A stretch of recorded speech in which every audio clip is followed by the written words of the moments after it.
Senhor, louvado seja o teu nome, que privilégio, Senhor, é te adorar, nos encontrar como família da fé e diante da tua presença, Senhor, elevar as nossas canções, orações, sabendo que o Senhor nos ouve, sabendo que o Senhor interage conosco através do teu Santo Espírito. E nesse momento, Pai, nós clamamos por aquela iluminação poderosa, transformadora, que só o Espírito Santo pode conceder para nós apreendermos a palavra com o coração. Então realiza esse grande milagre da Igreja de Jesus Cristo, para que os nossos corações sejam cheios de Ti. É o que pedimos no nome de Jesus. Amém.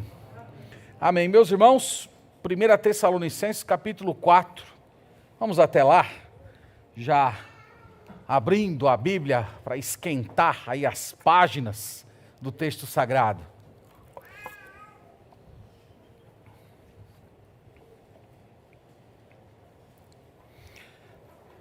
A porção que nós vamos ler hoje vai do verso 4 ao verso 8.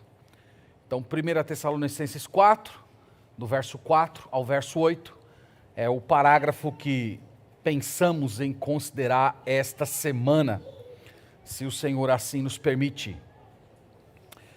Irmãos, desde a década de 60, o Ocidente sente os efeitos de uma das mais transformadoras revoluções da humanidade.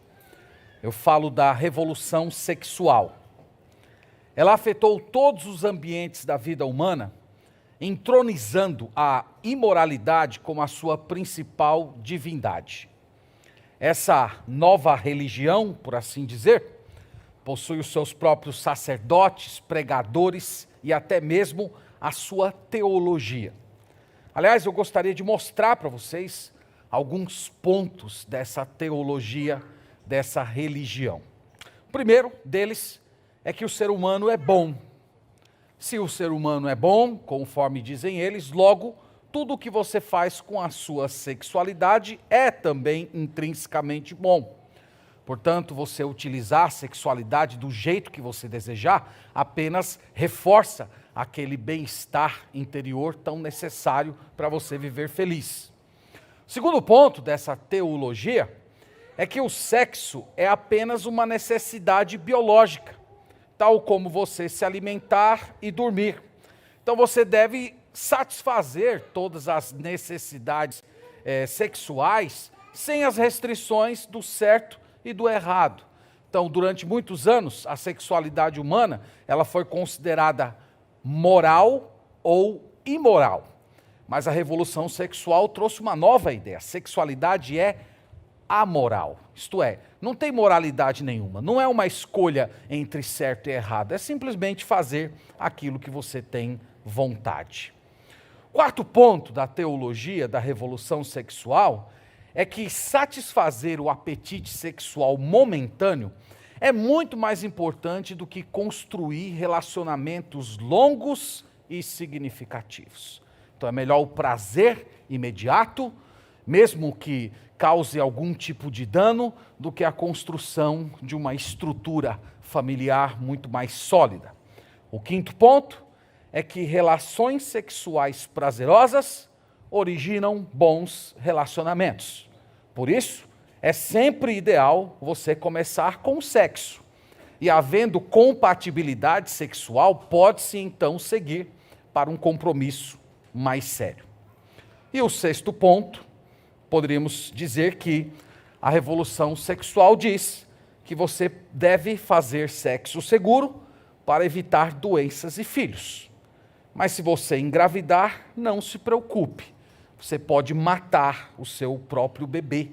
Você pode oferecê-lo ao deus Moloque através de uma cerimônia de aborto, muitas vezes até sustentado pelo dinheiro público. Esses são os pontos principais dessa teologia. Irmãos, a idolatria sexual, ela causou a devastação da sociedade. Se eu pegar esses 6 pontos que eu acabei de elencar para vocês e nós acrescentarmos bebida e drogas, pasmem, nós temos o Brasil. Nós temos a descrição do nosso país. A idolatria sexual também chegou nas igrejas. Não são poucos os crentes que deram as costas para o ágape bíblico e abraçaram o eros da revolução sexual. A hipersexualidade tem formado a cabeça de muitos cristãos, gerando crentes que acham que a realização plena sexual vai produzir um casamento forte e feliz. Essas pessoas buscam no casamento a autorrealização ao invés do sacrifício. E isso explica, meus irmãos, boa parte do aumento de número de divórcios entre os cristãos. Agora, nos tempos do apóstolo Paulo, a coisa não era tão diferente.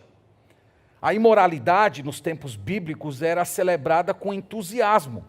Basta observar o número de prostitutas, amantes, homossexuais, pedófilos, travestis, além da terrível prostituição religiosa. Isso era comum nos tempos bíblicos. E foi nesse esgoto de imoralidade e paganismo que Deus, por sua graça, salvou pessoas e formou a sua igreja, como a igreja dos Tessalonicenses, para onde foi enviada a carta que nós estamos estudando nos últimos meses. Nós falamos, irmãos, que essa epístola foi escrita para uma igreja recém-formada, crentes que haviam conhecido o Senhor há poucos meses, e esses crentes novos convertidos, eles estavam expostos a dois riscos, e esses dois riscos justificam o porquê Paulo escreveu essa seção.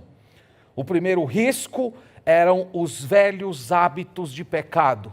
Muitos dos crentes que estavam na igreja, recém-convertidos, haviam vivido no paganismo e na imoralidade. Portanto, aqueles velhos hábitos do antigo homem, eles poderiam tomar lugar novamente e depreciar a espiritualidade dos nossos irmãos.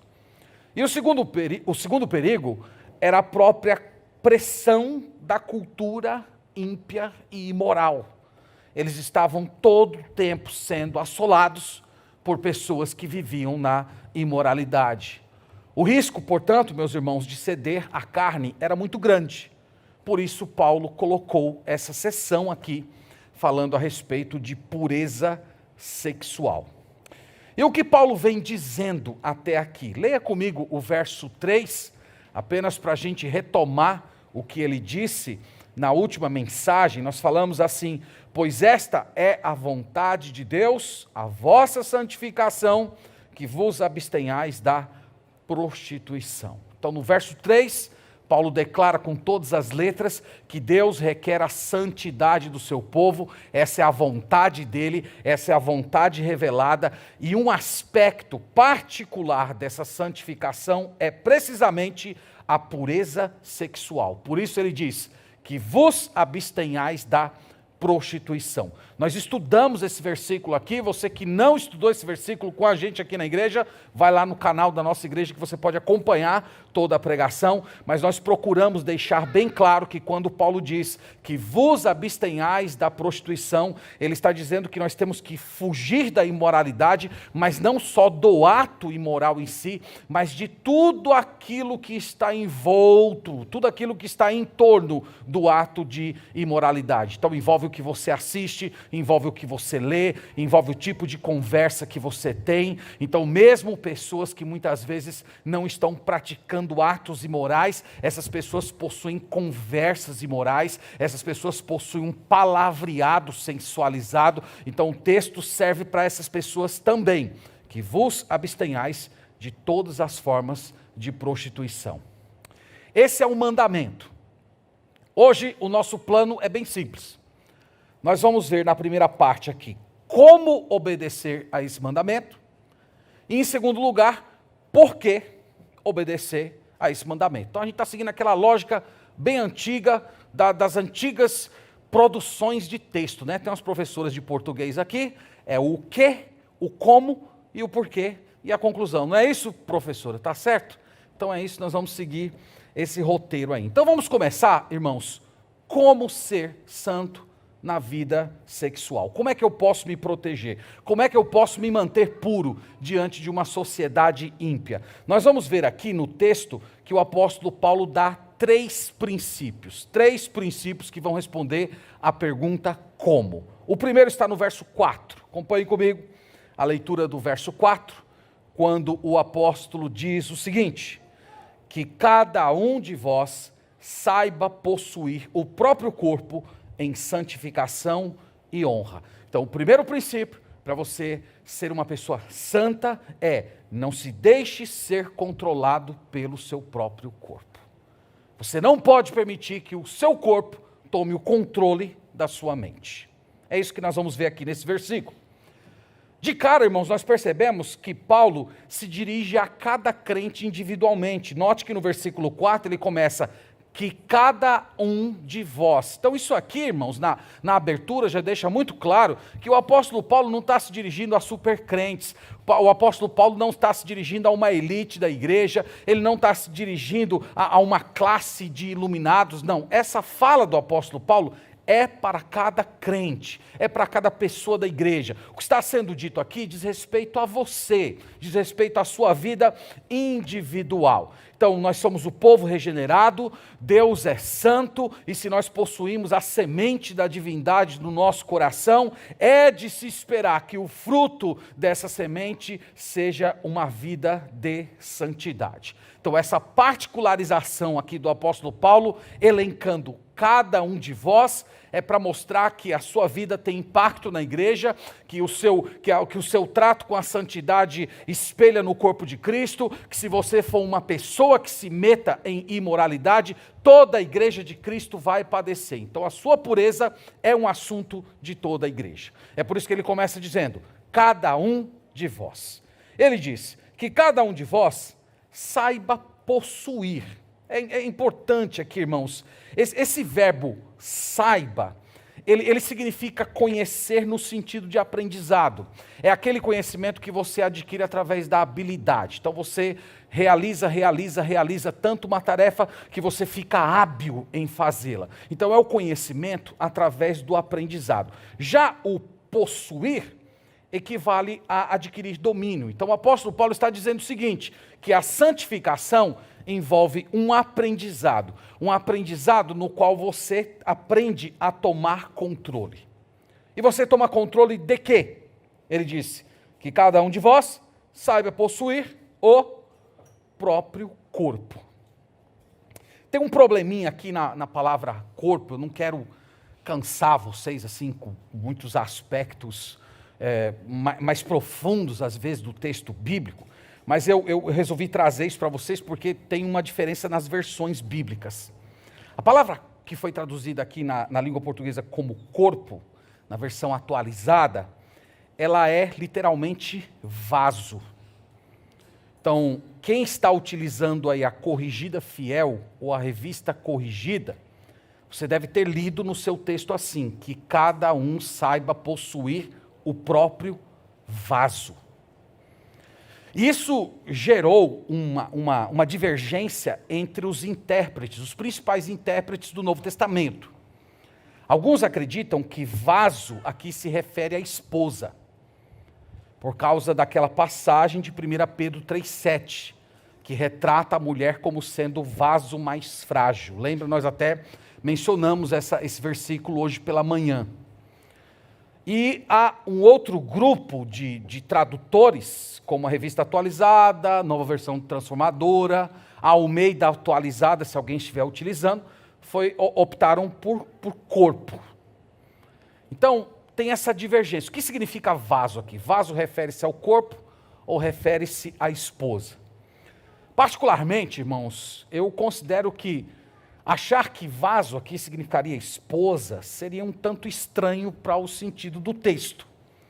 Se você considerasse que vaso aqui equivale à esposa, é como se Paulo estivesse dizendo assim: olha, a saída para a imoralidade sexual é tomar posse da esposa.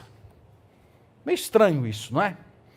Então parece que a esposa seria, sei lá, uma espécie de um objeto de gratificação sexual. Pensa que esse versículo não teria nenhum sentido para os solteiros. Como é que eu vou tomar posse de esposa, se nem esposa eu tenho? Vou ter que procurar uma ainda, para tentar lá me apossar dela.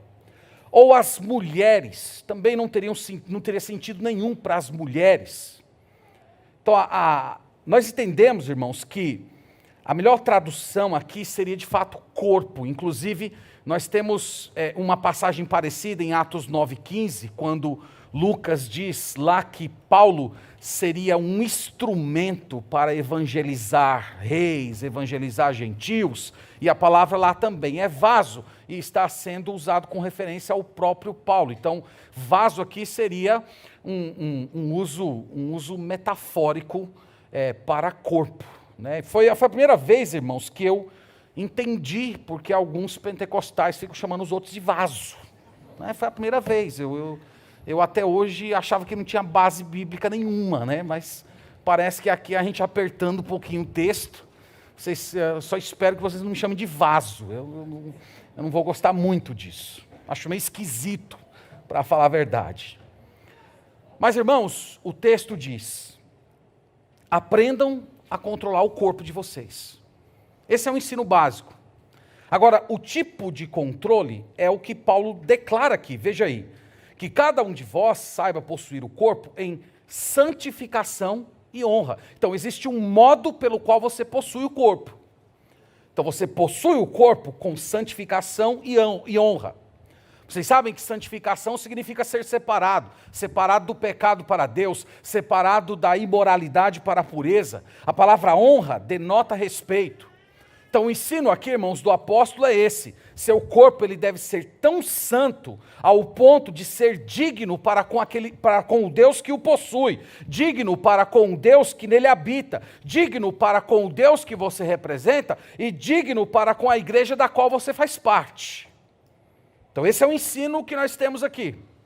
E é por essa razão que nós temos reafirmado nessas passagens que a pergunta que o verdadeiro cristão faz, o cristão que quer crescer em santificação, não é até onde ele pode ir, quais são os limites, até onde ele pode se aproximar do fogo sem se queimar. Mas a pergunta daquelas pessoas que de fato são comprometidas com Deus é: até onde eu posso ser completamente separado? Até onde eu posso viver de modo que traga santificação e honra para o meu corpo, de modo que eu o use para a glória do Senhor?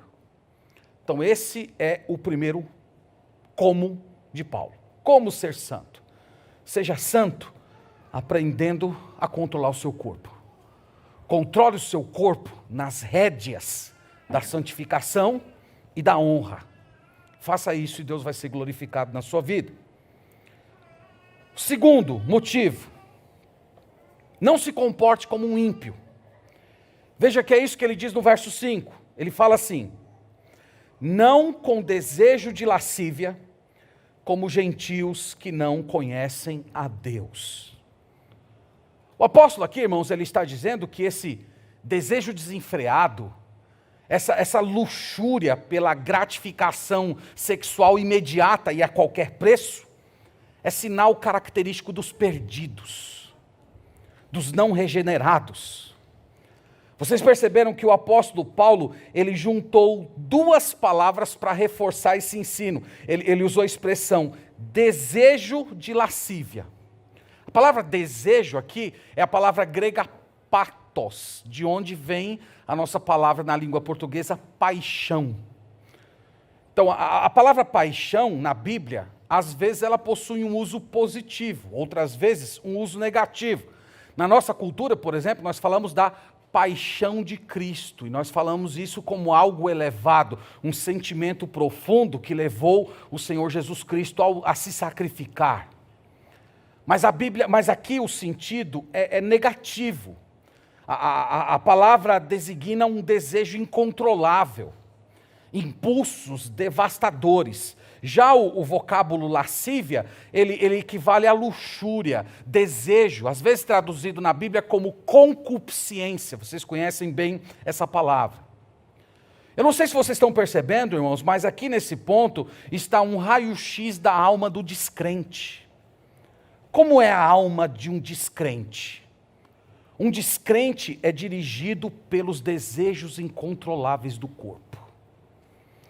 Ele saliva por satisfazer as próprias paixões. E sabe por que essas pessoas são assim? Paulo diz aqui, os gentios que não conhecem a Deus.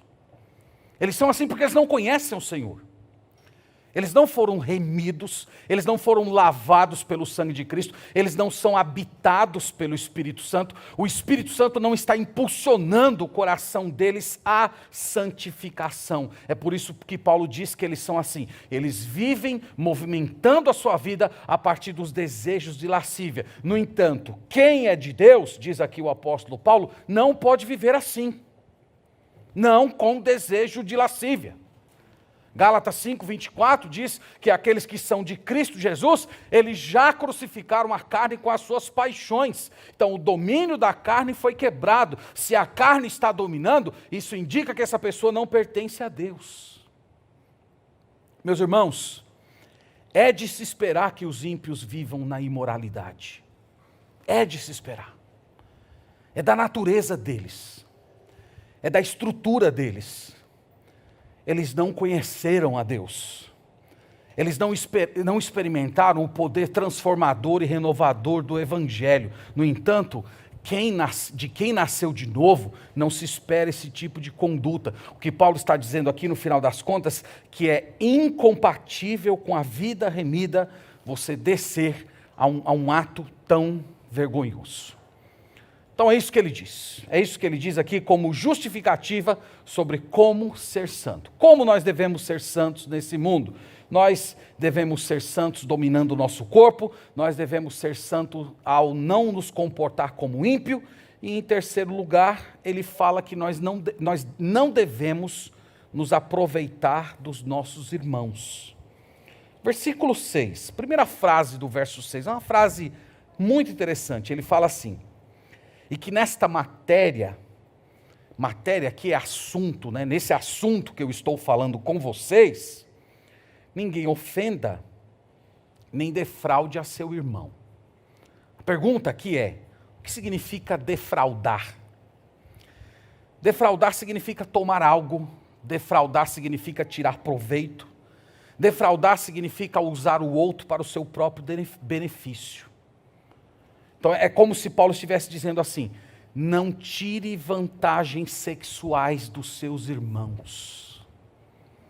Não use os seus irmãos para os seus fins carnais.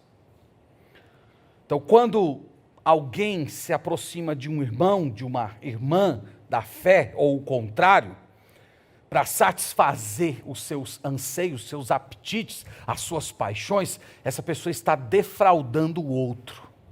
Está usando o outro, está tratando essa pessoa como se fosse um objeto.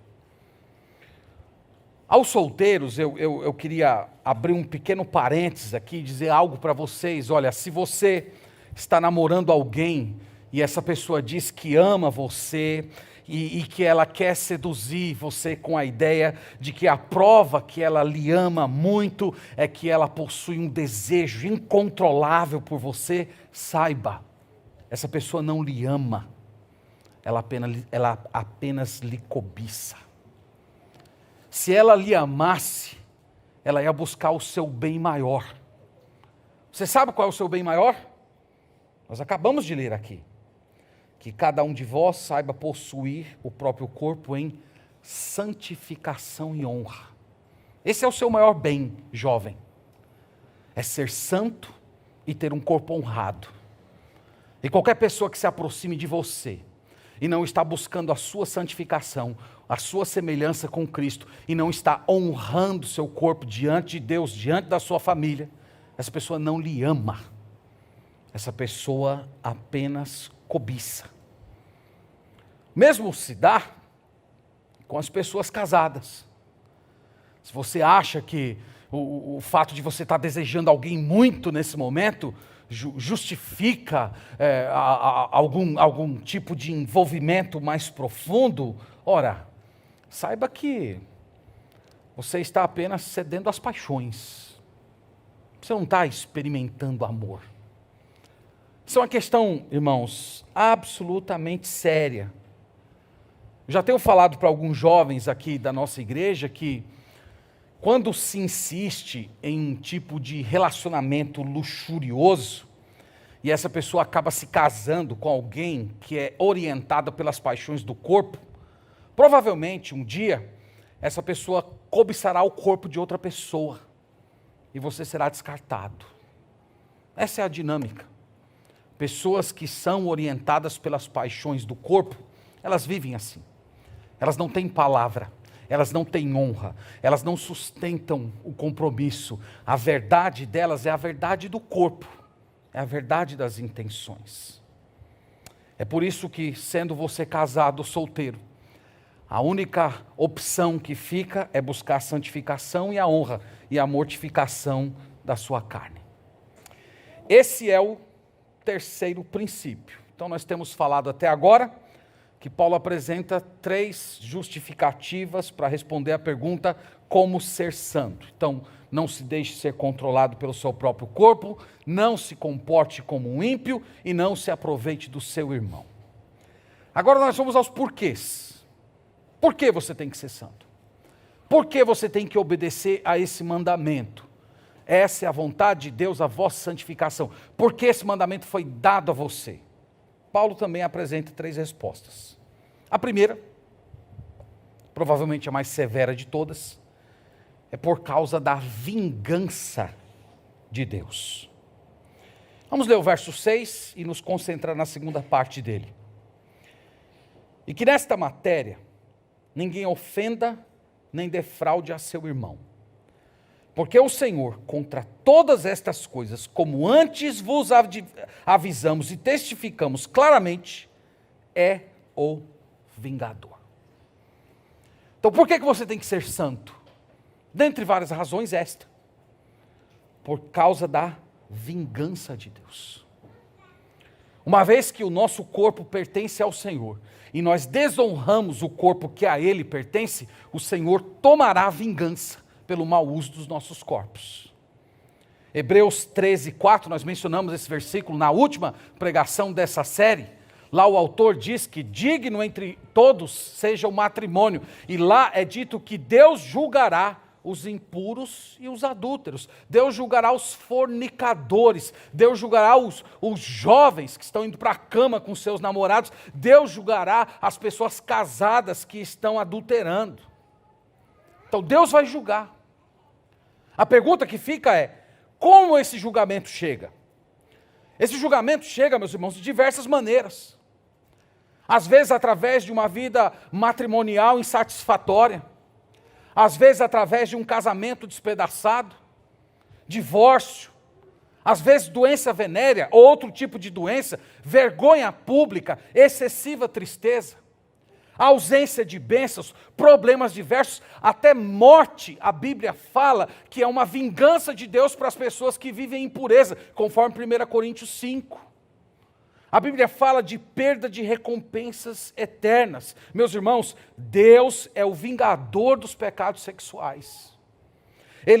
Você não vai escapar, mesmo que você esteja de bem com o seu pecado hoje, mesmo que você ache que Deus não está se importando com o que você está fazendo na sua vida. E Paulo diz que esse assunto é sério. Paulo diz aqui, quando eu estive com vocês aí, nós já falamos, nós já testificamos esse assunto, nós já exortamos a vocês a respeito dessas questões. Então Paulo, naquele pouco tempo que esteve com aqueles irmãos, ele estava preocupado com a pureza moral daquela igreja. E hoje nós precisamos adotar a mesma preocupação. Pecado sexual despreza a Deus, pecado sexual rejeita a sua vontade, pecado sexual desafia os seus mandamentos, desdenha do seu amor e misericórdia, pecado sexual é desobediência, ingratidão e Deus vingará. Essa é a declaração do texto, irmãos. Esse é o primeiro porquê, essa é a primeira justificativa, porque você precisa de santificação na sua vida moral. O segundo porquê, por causa do propósito de Deus. Veja que ele fala do propósito de Deus no verso 7. Acompanhe comigo, por favor. Ele fala assim: porquanto Deus não nos chamou para a impureza, e sim para a santificação. Quando ele fala aqui do chamar de Deus, irmãos, ele está se referindo ao momento da conversão. Você lembra quando Deus te chamou? Você lembra quando Deus perdoou os seus pecados, te colocou no corpo de Cristo, te deu vida eterna, promessas gloriosas? Ele fez isso com um propósito, ele tinha um objetivo, a santidade. Deus te chamou para a pureza. Deus não te chamou para a imundícia. O que ele está dizendo aqui, irmãos, é que um Deus santo nos trouxe a salvação através de um Filho Santo, aplicou a salvação ao nosso coração através do Espírito Santo, para formar um povo santo que anda em novidade de vida. Esse é o propósito de Deus. Deus vos chamou para a pureza. O que ele está falando aqui é que o pecado sexual, ele é inconsistente com o chamado de Deus. É como se você estivesse insistindo em andar por um certo caminho que Deus não preparou para você. Deus lhe chamou à pureza. Esse é o propósito do Senhor. E em terceiro lugar, por causa do Espírito Santo. É o que é dito no verso 8. Acompanhem comigo o verso 8, quando declara o seguinte: Dessarte, quem rejeita estas coisas, não rejeita o homem, e sim a Deus, que também vos dá o seu Espírito Santo. Essa conjunção dessarte, a gente não usa mais, né, hoje, né? Não sei quantos de vocês já escreveram uma redação e colocaram lá na conclusão, dessarte. Né? Dessarte significa, dessa forma, consequentemente. Então Paulo está dizendo aqui, consequentemente, aqueles que rejeitam essas coisas, isto é, aqueles que desprezam, desconsideram, aqueles que adiam, aqueles que vão empurrando com a barriga o comprometimento com a santidade, Paulo está dizendo, essas pessoas não estão rejeitando o homem. Então não é sobre rejeitar o que Paulo disse, o que a igreja está falando, o que o mensageiro está dizendo. Não, ele está falando, é sobre rejeitar a Deus. Então, se você der as costas a tudo que você leu aqui, se você ficar criando dispositivos psicológicos para justificar a sua condição de imoralidade, saiba disso. É uma rejeição a Deus. É uma rejeição ao Senhor da igreja. Você está dando as costas a Ele. É com Ele que você, inclusive, vai se entender. E ele diz que esse Deus, Ele nos dá o seu Espírito Santo. Esse verbo dar aqui, ele é muito interessante nessa passagem, porque ele fala de uma espécie de um presente eterno. É como se Deus estivesse constantemente doando o seu Espírito para nós. Então, irmãos, o ponto aqui do apóstolo Paulo é o seguinte: o Espírito Santo é a maior dádiva de Deus. Eu não sei se você sabia disso. Mas o Espírito Santo, na atual dispensação da igreja, ele é o maior dom, ele é o maior presente, o maior benefício que Deus concedeu ao seu povo. O Espírito Santo possui tudo embutido nele, todas as suas necessidades estão nele. E viver na imoralidade é uma forma de desprezar esse Deus tão generoso. É uma forma de você tratar com desdém esse Deus bondoso que em todo momento está soprando o Santo Espírito dele em você. Então Paulo está dizendo, você está rejeitando a pessoa mais generosa desse mundo. Você está rejeitando, você está dando as costas à pessoa que mais beneficia você enquanto você aqui está. Então é por isso que você tem que ser santo. Porque você tem um Deus generoso, um Deus que está a todo o tempo soprando o Espírito Santo dele para agir em você. Fazendo aqui uma breve síntese, nós temos tentado responder a seguinte pergunta: como ser santo na vida sexual? Nós vimos Paulo dizendo 3 coisas: não se deixe ser controlado pelo seu corpo, não se comporte como ímpio e nem se aproveite do seu irmão. Segundo lugar, nós vimos por que devemos ser santos. Primeiro, por causa da vingança de Deus. Segundo, por causa do propósito de Deus. E terceiro, por causa do Espírito de Deus. Esse é um breve esboço da nossa mensagem. Quero passar, irmãos, para algumas palavras finais, tentando fazer aqui algumas amarrações e mostrando para os irmãos algumas aplicações e implicações do texto, e depois nós vamos orar. Antes de tudo, eu gostaria de ler duas referências para tentar reforçar um certo ponto que eu gostaria de destacar nas minhas palavras finais. Quero lhes conduzir a Apocalipse 21. Vamos até lá, por favor. Apocalipse 21.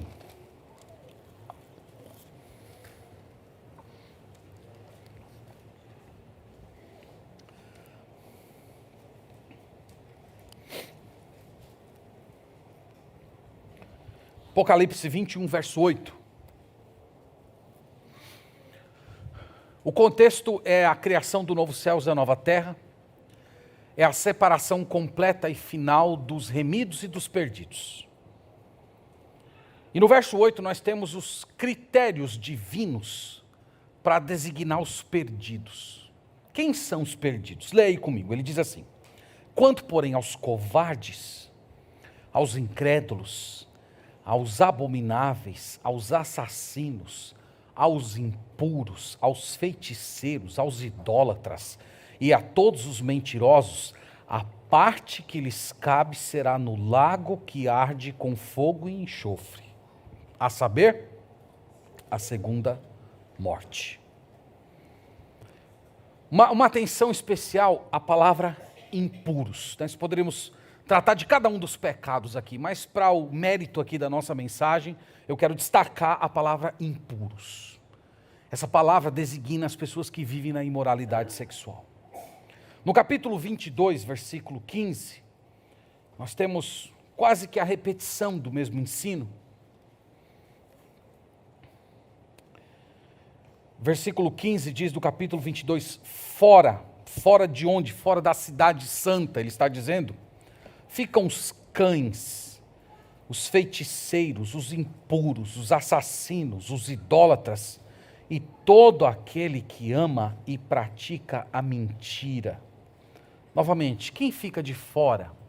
Os impuros ficam de fora.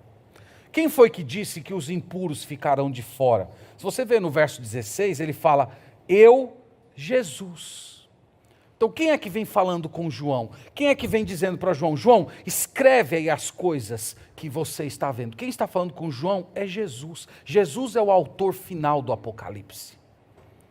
E é Jesus, esse Jesus amoroso, esse Jesus que andou aqui pela terra dizendo, vinde a mim todos que estão cansados e sobrecarregados, esse Jesus cheio de afeto que abraçava as crianças, que pregava os evangelhos para as prostitutas, esse Jesus um dia vai expulsar, vai banir da sua presença, mandando para o lago de fogo e enxofre as pessoas que vivem na imoralidade. Então eu espero que isso tenha ficado claro para você. Pessoas que vivem na imoralidade irão para o inferno. Essa é a mensagem desses dois versículos. Essas pessoas elas vão padecer eterna destruição. Meus irmãos, cristãos verdadeiros podem se deixar ser seduzidos pela imoralidade pontualmente. A diferença é que quem é de Deus experimenta arrependimento, abandono do pecado. Agora, uma constância de imoralidade indica falta de conversão a Cristo.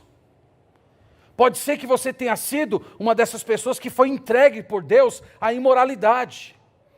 Então, quem vive assim, quem vive em constância de imoralidade, o resultado será penalidade de eterna destruição, mesmo que você seja da igreja, mesmo que você esteja rolado entre os membros, mesmo que você frequente os cultos. Essa é a vingança final de Deus.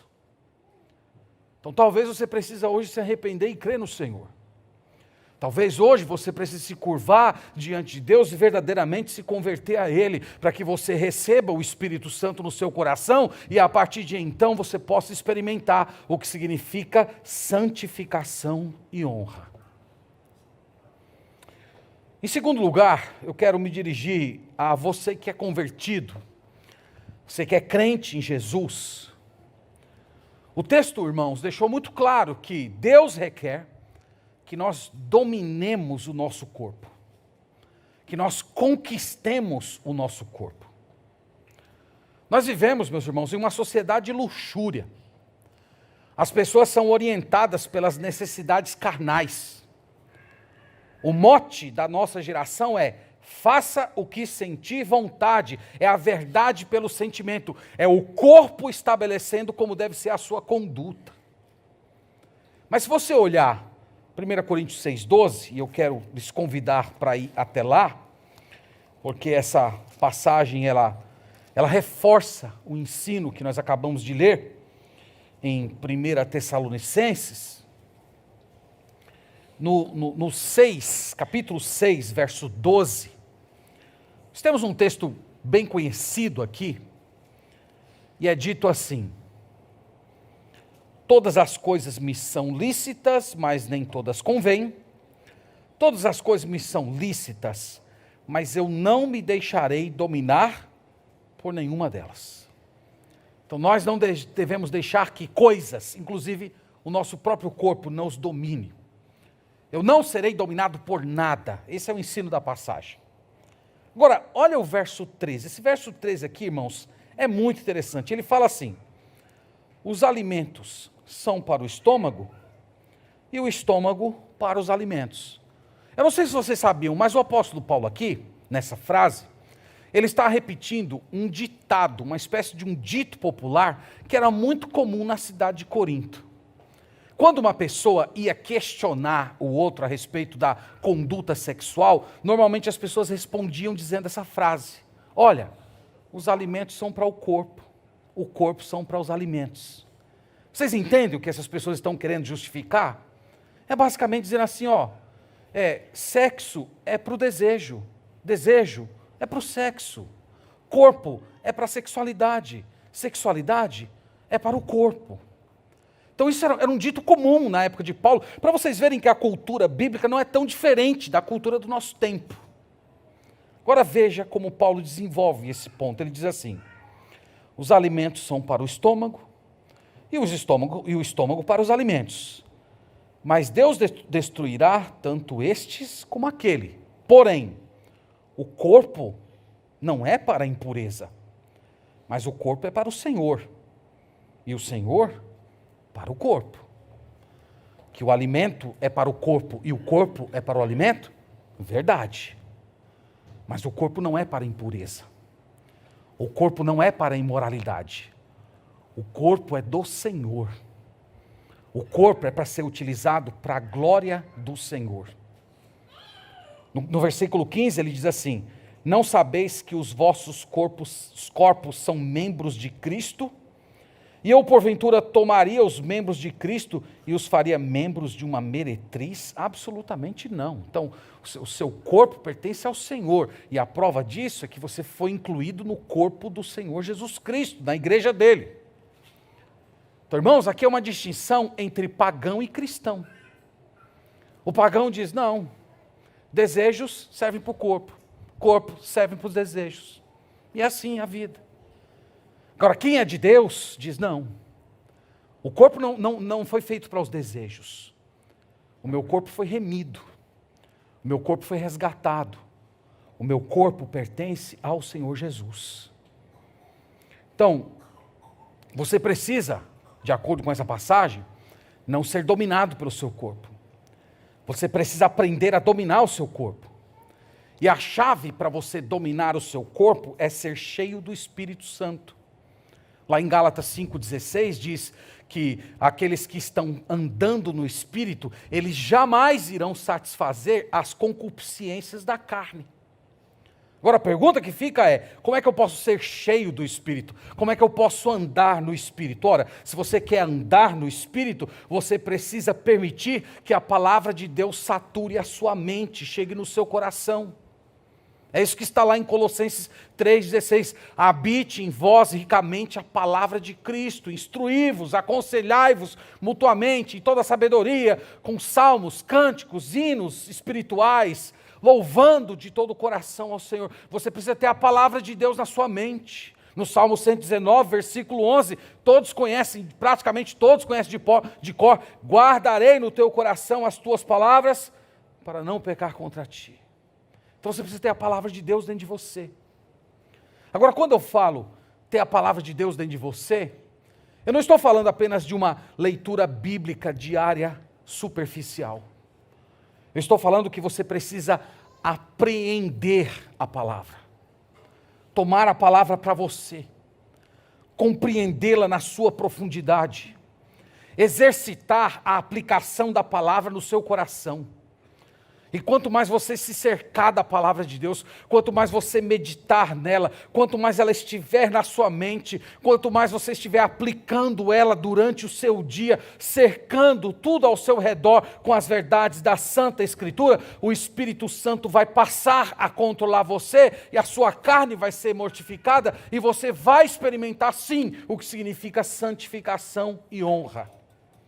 Essa é a única maneira, meus irmãos, de você tomar o domínio do seu corpo, de você parar de ser vencido pela luxúria carnal. Tudo aquilo, meus irmãos, a que nós nos expomos, produzirá desejos em nós. Nós somos assim. Tudo que nós colocamos diante de nós, de alguma forma vai produzir uma reação, um afeto no nosso coração, para o bem e para o mal. É por isso que você tem que colocar diante dos seus olhos, perto dos seus ouvidos, ao alcance das suas mãos, o que é santo, para que o seu corpo seja dominado em santidade e honradez. Então é isso que eu queria te dizer. Aprenda a dominar o seu corpo. Busque a plenitude do Espírito Santo, para você possuir o seu corpo em santificação e honra.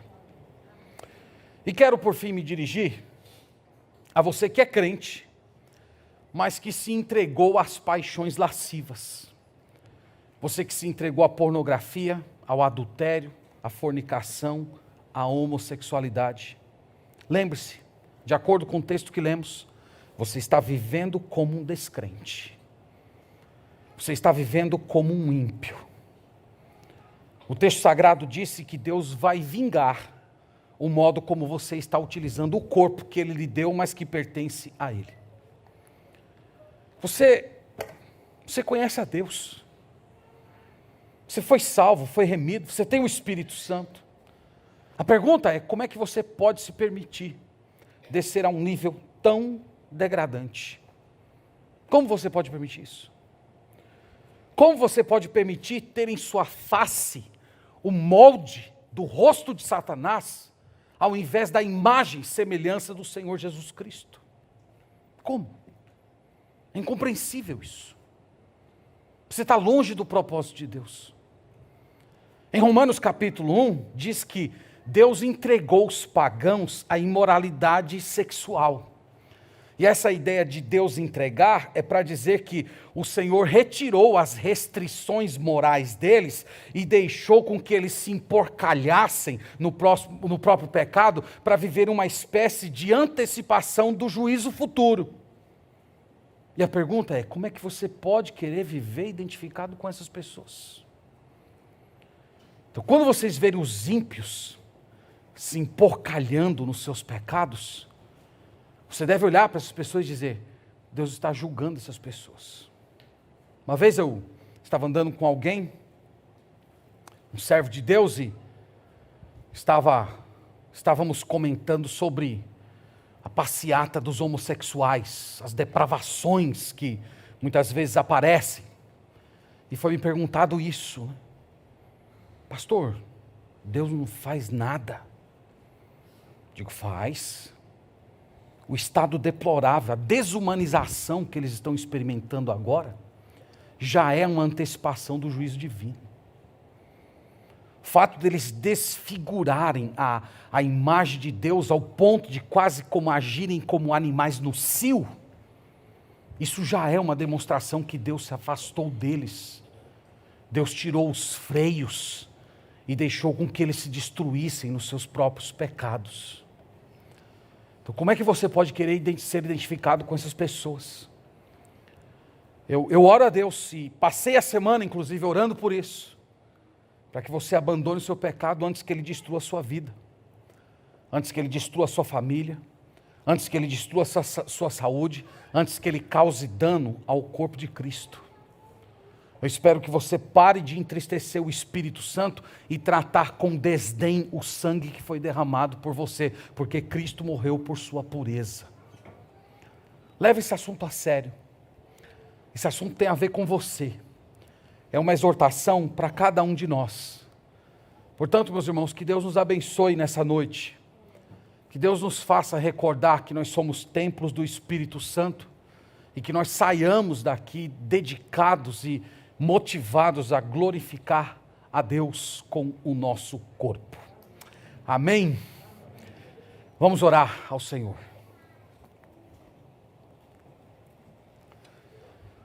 Deus Santo, eu agradeço ao Senhor o privilégio de compartilhar algo da Tua Escritura com os irmãos.